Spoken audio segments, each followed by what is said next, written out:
How's it going, everybody? William here, and I'm doing scrolls, obviously. What I'm going to do is I'm just going to spend my gold, and I'm going to buy some card packs, and I'm pretty much just going to go over the cards, which I'm familiar with most of them, and what I think I might do with them. So just some overall strategy with the cards in general. But let's get some scroll packs here. Alright, him. Heal target unit by 3 health. I generally don't find healing to be the most useful thing in this game. It's not my favorite thing to do. I pretty much try to avoid it. I'd rather, I mean, it's not bad. It's not the worst thing in the world. I generally like to field other units, but you're not going to be fielding anything for one that would be better than if you had a creature that needed 3 health, but in the early game, if you get him, it's not going to help you at all, and you'd rather have a little creature. So, it's difficult to say. It's not my favorite card, but it definitely has its uses, and if they add some more things like Dryatic Empowerment or Enchantment or whatever it is, where the creature gets +1/+3 and can't move, if they added more cards like that within the growth deck that gave like a huge buff to health, where they have a big health pool that you want to just keep pumping health into, that could be super, super, super useful in keeping stuff alive, and you could just have one thing on 3 lanes and then just try to dominate from there. So it could be useful. The Ilthorn Wall, it's an okay card. It's a decent wall. 3 for 2, there's better deals out there. It does have Spiky on it. It's really great against the growth deck, just because in the early game, you can't really attack through it in the early game. The damage is just too much. A lot of growth things have 1/2 for the attack and health, or 1/1, and it's very damaging. Proximity Charge. What is this? When Proximity Charge is destroyed in combat, attacking unit receives 4 damage. When Proximity Charge comes into play, another Proximity Charge is summoned in unoccupied adjacent tile. That is really, really awesome. I'm going to enjoy using that. Just having something there that a creature has to die to attack. It's only got 1, so you can waste little piddly crap on it. But something like that would be great for, like, against an order deck or something like that, where they have, you know, their frontline defense up, and it pretty much has to die to be able to attack into you. Something like that would be super, super, super useful. And you get 2 of them? I'm pretty excited about some Proximity Charge. I'll have to try it out to see if it's really good, but it sounds like it'd be awesome. Another Catapult of Goo. Never bad to have, 3 of those. I don't mind that. Eye of the Eagle. I love this card. I went over this in the growth deck. It could have, there are potentials for taking this out of the deck entirely, but it's just one of those cards where you can either, if you have 1 mana left, cast it, get another creature guaranteed, discard it for 2 cards, or discard it for mana. You're at a loss, or you're not at a loss no matter how you use it. So it's a really, really nice spell. Purification. Remove all enchantments from target unit. If I'm not mistaken, that is the only spell in the entire game that actually will remove enchantments from a unit without returning the unit to the owner's hand. So it's a good spell to have. Plating. Enchanted unit disregards next damage taken. Plating is removed afterwards. An awesome card. It's basically a free round of not getting killed by something. It could be really great. So, definitely a card I really like. Magma Pack. Doubles enchanted unit's attack. Enchanted unit is destroyed after attacking. That's not bad. It's not my favorite card in the game, just because you lose your unit right afterwards. It'd be particularly good in a Gravelock deck, where you have Relentless, and you're pumping all your Gravelocks up with a whole bunch of synergy. Or mixed with like a growth deck or order or something like that. It would be really, really good. My main thing that I could see it for is it says unit, so you could use it on your lobbers too. So if your lobber was going to hit something and just needed a little extra damage and it was going to really play out for you, you could use it there, or you could use it like on a cannon automaton and just wreck an idol outright. And if that was going to win you the game, then, that's cool. Or if there was something super powerful that had to die right then. But I feel like it's a very situational card.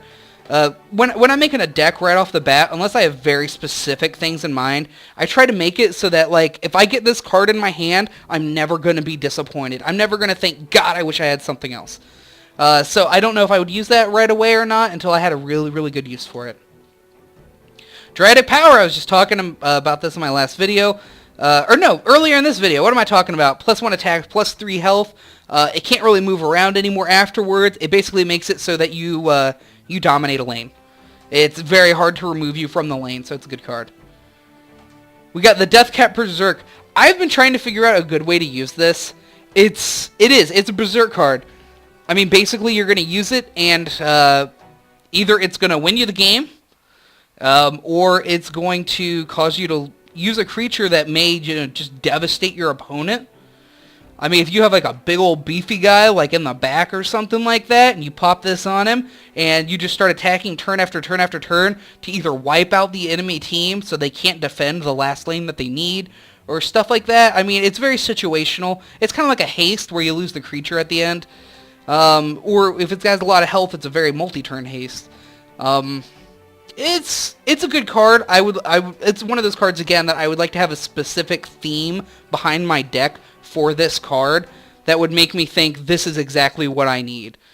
So maybe like some healing around your creature, or Elan Vital, I think it's called, where it heals 1 health every single turn, and then maybe it's called Druid Shrine or something like that, where it heals for 1 health at the beginning of the turn. That might not be growth. I don't know. Anyway, it's got some uses. It'd be in a very specific deck. Oh, and that was my rare. Okay, let's go ahead and open another one. Champion Ring, Enchanted Unit gets +2 attack. I've been back and forth on this card. I, for a long time, was thinking that I didn't really want to use it because the odds of you actually getting to attack twice with a creature is pretty slim, but it's just great for buffing up a creature in the beginning of the game and making an opponent have to worry about a creature that they wouldn't normally have to worry about. So it's I'm actually pretty in favor of it, especially if you can keep it alive for a couple of turns. It's something that when the opponent sees it, it's not like, oh, he got powerful for 1 turn, like Crimson Bull. It's like, this is something that I have to take care of because it's going to do way too much damage. Crossbowman, 4-2 ranged attack. Talked about it in my pre-con deck. It's a good card. It's just a 1-drop, so I like it more in the beginning of the game, or something to distract someone because you got some damage in the back. It's got a long cooldown, but there's nothing more aggravating for someone than if you drop this on turn 1. Mangy Wolf, it's an amazing card. I don't think I needed another one. But anyway, Mangy Wolf, it's not an amazing card. 2, 3 for 4 is not the best deal. 2 countdown. What's great about it is it reduces the cooldown of other wolves in play by 1. So if you have a Great Wolf or something like that out, or just something that you really need to hit right that moment, you drop this, and all of a sudden all your wolves are attacking again. In a wolf-themed deck, this card is freaking amazing. Clock Library. When its countdown becomes 0, Clock Library sacrifice, you draw 3 scrolls. That's an awesome card. Anything that lets you draw scrolls is nice. And it's a wall. I mean, it's a totem technically, but I mean, you could use it as a wall. Something that they have to go and pay attention to, or you're going to get 3 scrolls out of it. So it's always nice to get more scrolls. I have the Eagle again. Great card. Desperation. Target creature gets +2 attack until end of turn for each opponent unit on the same row. It is then dealt 1 damage. That's not bad. I mean, 1 damage in exchange for potentially +6 attack. It'd be best on something that's relentless. I can't see it really being useful outside of that. And the energy deck isn't exactly overflowing with relentless things, but it could have its uses. Especially if you're going to hit something really strong. Useless Contraption, always good to have a nice wall for the energy deck. Scattergunner, a card I like very much. It's easy to take out with only the 2 defense, but it's a tough, beefy thing that if you get it in the back, it's something that they have to pay attention to. Royal Spearman, 2-3 for 3 with Spiky 2. I love Spiky 2. It's useless against energy for the most part, but he has decent damage and health for 3, and he would just stomp growth decks into the dirt. It's so annoying going up against someone who has a bunch of Spiky 2 in their deck. The Shrine. When Shrine is in play, all of the units you control gain +1 health. That's a great card. A lot of people shy away from these, like the Ancestral Totem for the growth deck that gives everyone +1 attack. It's just an overall buff. I mean, for 3 being able to, and 1 tile on the ground, being able to permanently give everyone on your team +1 health is really, really amazing. So that's a very nice card. Alright, and that was our rare, and we'll go ahead and buy one more here. Plating, again, awesome card. Kabonk, something that I'm iffy on. I don't know how I feel about this. It's basically like you get a scroll, and then you draw a scroll. I mean, you get this, and then you immediately use it and draw a scroll, but it's good for sniping off little weak things, or high priority targets and stuff like that that happen to have low health. It can be useful. So, I don't know how I feel about it. I'm going to have to use it more and really test it out to see what I think of it. But doing damage to anything in the direct is never a bad thing. Burn. I love this card. I used it in my energy game, and it was very effective. I actually wish I would have had more of them, and now I have another one, so I'm pretty excited about it.